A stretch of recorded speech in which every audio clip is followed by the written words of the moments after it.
তারা নির্বাচনের অনিয়ম ৩২টি আসনে অনিয়মের অভিযোগ করেছেন। সেই অভিযোগের পরিপ্রেক্ষিতে তারপরে নির্বাচনী পরবর্তী সহিংসতার প্রতিবাদে বিক্ষোভ মিছিল করেছেন আজকে রাজধানীতে।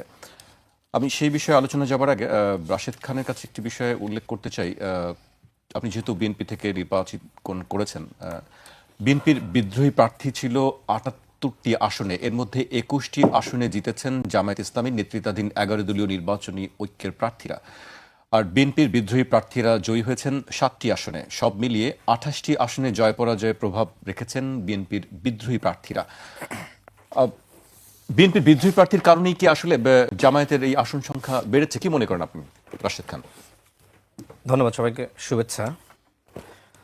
দেখেন, গণঅভ্যুত্থানের পরে বেশ কিছু জায়গায় বিএনপি নেতৃবৃন্দ তারা উচ্ছৃঙ্খল আচরণ করেছে। তারা কারা? যারাই যে পরবর্তীতে বিদ্রোহী প্রার্থী হয়েছে, অর্থাৎ বিএনপির সুনামটা এই সকল বিদ্রোহী প্রার্থীরা আগে থেকেই তারা কিন্তু নষ্ট করেছে। অন্যথায় আমি যেটি মনে করি যে বিএনপি ২৮০ আসন পর মতন অবস্থায় ছিল, কিন্তু এই বিদ্রোহী প্রার্থীরা তারা বিভিন্ন জায়গায় চাঁদাবাজি করেছে, তাদের লোকজন বিভিন্ন জায়গায় সন্ত্রাসী কর্মযজ্ঞে লিপ্ত হয়েছে এবং তারা নির্বাচিত হওয়ার আগেই মনে করেছে যে আমরা এমপি হয়ে গিয়েছি। সেই এমপিত্বের স্বাদ তারা কিন্তু গণঅভ্যুত্থানের পরেই নিয়েছে। এরপরে যেটি হলো, যখন দল নমিনেশন দেওয়া শুরু করলো, তারা মনে করলো যে আমাদেরকে যে কোনো মূল্যে নির্বাচিত হতেই হবে। সেই জায়গায় তারা জনাব তারেক রহমানকে চ্যালেঞ্জ করে তারা কিন্তু প্রার্থী হয়েছিল। আমি ঝিনাইদহ ৪ থেকে নির্বাচন করেছি, সেখানেও কিন্তু একজন একই ধরনের কর্মযোগ্য।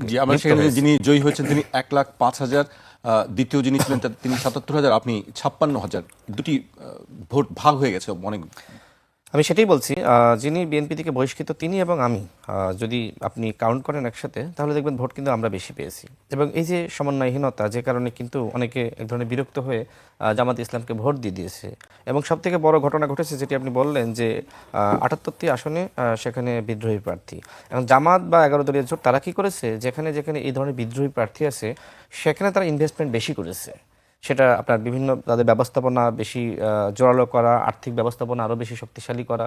যেমন ঝিনাইদহ ৪ আসনে যেটি হয়েছে, যেহেতু আপনার দুটি পক্ষ আমরা নির্বাচনে ছিলাম, আমি বিএনপি থেকে এবং বিএনপির বিদ্রোহী, সেখানে আপনার জামাত ইসলামের যিনি প্রার্থী ছিলেন, আপনি এখনো পর্যন্ত দেখে আসতে পারেন যে কোথাও আপনি বাদ পাবেন না। প্রত্যেকটা রাস্তাঘাট মোড়ে মোড়ে আমার কাছে মনে হয় যে তিনি শুধু হয়তো ৫ থেকে ৬ কোটি টাকা শুধুমাত্র ব্যানার ফেস্টুন লাগিয়েছেন।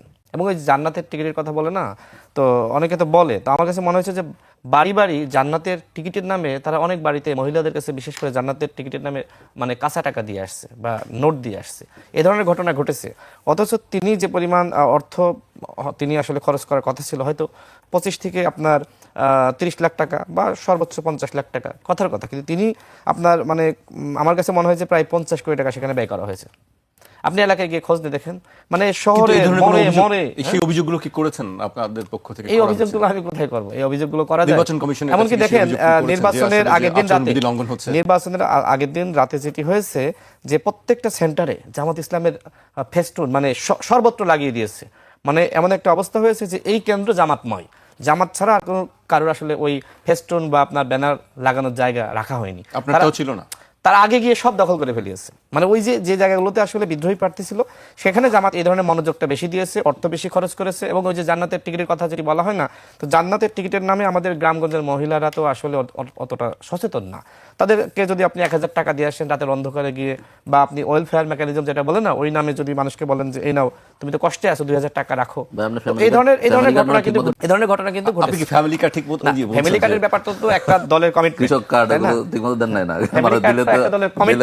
সেটা সরকারি ভাবে গিয়ে যেমন উপবৃত্তি দেওয়া হয়েছে না এটাকে, আপনার যারা নারী শিক্ষার্থী বা আমরা অনেকে তো বিশ্ববিদ্যালয় থেকে আমরা বৃত্তি পেয়েছি, সেটা একটা ব্যাপার, ব্যবস্থাপনা, সেটা ঘোষণা দিয়ে। কিন্তু আপনি তো আসলে ঘোষণা না দিয়ে অবৈধভাবে আপনি তো একটা দল তো আসলে এই কাজগুলো করতে পারে না। ওয়েলফেয়ার মেকানিজম ঠিক আছে, ভালো কথা, কিন্তু ওয়েলফেয়ার মেকানিজম একদিকে, অন্যদিকে ভোটনাথের টিকিটের নামে কাঁচা টাকা বা নোট, এটা তো ভাই আসলে মানা যায় না, এটা অগ্রহণযোগ্য।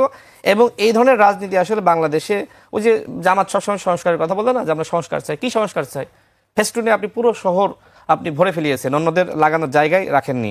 আপনি ওই যে বললাম যে ৫ থেকে ৬ কোটি টাকা শুধুমাত্র ফেস্টুন লাগিয়েছে, তো এই টাকার উৎস কি? আমি যতটুকু তথ্য পেয়েছি এই টকশোতে বলতে চাই না, আসলে তারা অবৈধভাবে কেন বিভিন্ন বলতে জায়গা চান না? থেকে যদি টাকা আপনি নিয়েছে। অথেন্টিক আপনি ইনফরমেশন পান, ওই যে বললাম তাহলে তো অবৈধভাবে অবশ্যই বলা বিভিন্ন উচিত। জায়গা থেকে টাকা নিয়েছে এবং আমাকে হারানোর জন্য বিভিন্ন জায়গা থেকে ইনভেস্টমেন্ট করেছে, সেই টাকাগুলো গ্রহণ করেছে। এবং যারা ইনভেস্টমেন্ট করেছে তারাই পরবর্তীতে বিভিন্ন জায়গায় বলেছে, তারা বলেছে যে রাশেদকে হারাইতে হবে এই জন্য আমি ইনভেস্টমেন্ট করেছি। আমার যারা শত্রুপক্ষ আছে তারা সেই কাজগুলো করেছে এবং তাদের কাছ থেকে জামাত ইসলামের প্রার্থী টাকা নিয়েছে। তো এইটা শুধুমাত্র আমার আসনের কথা বলছি না, এমনকি বিদ্রোহী প্রার্থীকেও টাকা দেওয়া হয়েছে।